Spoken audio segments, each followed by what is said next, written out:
BBC news আন্তর্জাতিক সংবাদে আপনাকে স্বাগতম। শুরুতেই সংবাদ শিরোনাম, এরপর বিস্তারিত।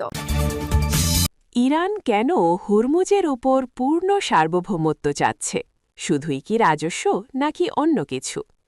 ইরানের অস্ত্র কারখানায় ৮০টিরও বেশি বোমা নিক্ষেপ ইসরায়েলের। জ্বালানি সংকটে ফিলিপাইনে ৩ শতাধিক পেট্রোল পাম্প বন্ধ। ইউক্রেনে রুশ বোমা হামলায় নিহত ৫। আপনি যদি মুসলিমদের পাশে থাকতে চান তাহলে ভিডিওতে লাইক করে চ্যানেলটি অবশ্যই সাবস্ক্রাইব করে দিবেন এবং কমেন্টে জানিয়ে দিবেন আপনার মূল্যবান মতামত। ইরান কেন হরমুজের ওপর পূর্ণ সার্বভৌমত্ব চাচ্ছে? শুধুই কি রাজস্ব নাকি অন্য কিছু? ইরানে যুক্তরাষ্ট্র ও ইসরায়েলের শুরু করা আগ্রাসনের অবসানে সম্প্রতি তেহরান তাদের দাবি দেওয়ার একটি তালিকা দিয়েছে। তালিকায় নতুনভাবে এমন একটি দাবি যোগ করা হয়েছে যা আগে তেহরানের শর্তের মধ্যে ছিল না, আর দাবিটি হল হরমুজ প্রণালীতে ইরানের সার্বভৌমত্বের স্বীকৃতি। বিশ্বের মোট তেল ও তরলীকৃত প্রাকৃতিক গ্যাসের এলএনজি এর ১/৫ সাধারণত হরমুজ প্রণালীর মধ্য দিয়ে পরিবহন করা হয়।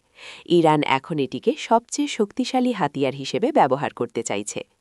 ইরান গুরুত্বপূর্ণ এই জলপথকে বছরে কয়েক শত কোটি ডলার আয়ের উৎসে পরিণত করতে চাইছে। একই সঙ্গে হরমুজ প্রণালীকে বৈশ্বিক অর্থনীতির ওপর চাপ সৃষ্টির একটি গুরুত্বপূর্ণ কেন্দ্রেও পরিণত করতে চাইছে তারা। ইরানের হামলার কারণে এই গুরুত্বপূর্ণ নৌপথ দিয়ে জাহাজ চলাচল প্রায় থমকে গেছে। এতে বৈশ্বিক জ্বালানি বাজারে তীব্র অস্থিরতা তৈরি হয়েছে। পারস্য উপসাগরের বাইরের দেশগুলোও জ্বালানি সরবরাহ নিশ্চিত করতে জরুরি পদক্ষেপ নিতে বাধ্য হয়েছে। আপনি যদি মুসলিমদের পাশে থাকতে চান তাহলে ভিডিওতে লাইক করে চ্যানেলটি অবশ্যই সাবস্ক্রাইব করে দিবেন এবং কমেন্টে জানিয়ে দিবেন আপনার মূল্যবান মতামত। ইরানের অস্ত্র কারখানায় ৮০টিরও বেশি বোমা নিক্ষেপ। ইরানের অস্ত্র কারখানা লক্ষ্য করে রাতভর বোমা হামলা চালিয়েছে ইসরায়েলি বিমানবাহিনী। রোববার ২৯ মার্চ রাতে এ হামলা চালানো হয়। ইসরায়েলি সেনাবাহিনী আইডিএফ জানিয়েছে এই স্থাপনাগুলোতে ৮০টিরও বেশি বোমা নিক্ষেপ করা হয়েছে। আইডিএফের তথ্য মতে লক্ষ্যবস্তুগুলোর মধ্যে ছিল দীর্ঘপাল্লার অ্যান্টি এয়ারক্রাফট ক্ষেপণাস্ত্রের সমাবেশ কেন্দ্র, ট্যাঙ্ক বিরোধী এবং অ্যান্টি এয়ারক্রাফট ক্ষেপণাস্ত্রের উপাদান তৈরি করার কারখানা এবং ব্যালিস্টিক ক্ষেপণাস্ত্রের ইঞ্জিন উৎপাদন, গবেষণা ও উন্নয়নের একটি জটিল স্থাপনা।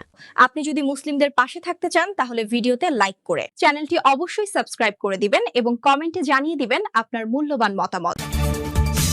জ্বালানি সংকটে ফিলিপাইনে ৩ শতাধিক পেট্রোল পাম্প বন্ধ। ইরানের বিরুদ্ধে যুক্তরাষ্ট্র ও ইসরায়েলের চলমান যুদ্ধের কারণে জ্বালানি সরবরাহের সংকটে পড়েছে ফিলিপাইন। এর ফলে দেশটিতে ৩০০-এর বেশি পেট্রোল পাম্প বা জ্বালানি স্টেশন বন্ধ হয়ে গেছে বলে সরকারি পর্যবেক্ষক সংস্থা জানিয়েছে। ফিলিপাইন ন্যাশনাল পুলিশের পর্যবেক্ষণ অনুযায়ী আজ সোমবার ৩০ মার্চ পর্যন্ত দেশটিতে ৩৬৫টি স্টেশন বন্ধ রয়েছে। গত ২৮ ফেব্রুয়ারি যুদ্ধ শুরু হওয়ার পর থেকে ফিলিপাইন জুড়ে জ্বালানি তেলের দাম দ্বিগুণেরও বেশি বেড়েছে। তথ্যসূত্র আল জাজিরা। আপনি যদি মুসলিমদের পাশে থাকতে চান তাহলে ভিডিওতে লাইক করে চ্যানেলটি অবশ্যই সাবস্ক্রাইব করে দিবেন এবং কমেন্টে জানিয়ে দিবেন আপনার মূল্যবান মতামত। ইউক্রেনের রুশ বোমা হামলায় নিহত ৫। ইউক্রেনের বিভিন্ন অঞ্চলে রাশিয়ার বোমা হামলায় ৫ জন নিহত হয়েছেন। আহত হয়েছেন অন্তত ১৪ জন। অন্যদিকে সীমান্তবর্তী বেলগোরোদ অঞ্চলে ইউক্রেনীয় ড্রোন হামলায় ১ জন নিহত হয়েছেন বলে জানিয়েছে রাশিয়া। স্থানীয় সময় রোববার ২৯ মার্চ ইউক্রেনের দোনেৎস্ক অঞ্চলের ক্রামাটর্স্ক শহরে গ্লাইড বোমা হামলা চালায় রাশিয়া। এতে বেশ কয়েকজন হতাহত হন। পাশাপাশি ক্ষতিগ্রস্ত হয় কয়েকটি বহুতল ভবন।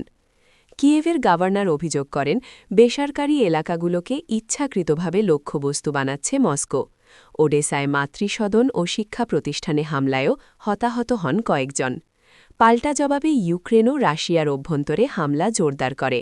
বাল্টিক সাগরের উস্তলুগা বন্দরে ড্রোন হামলায় আগুন লাগার ঘটনা ঘটে।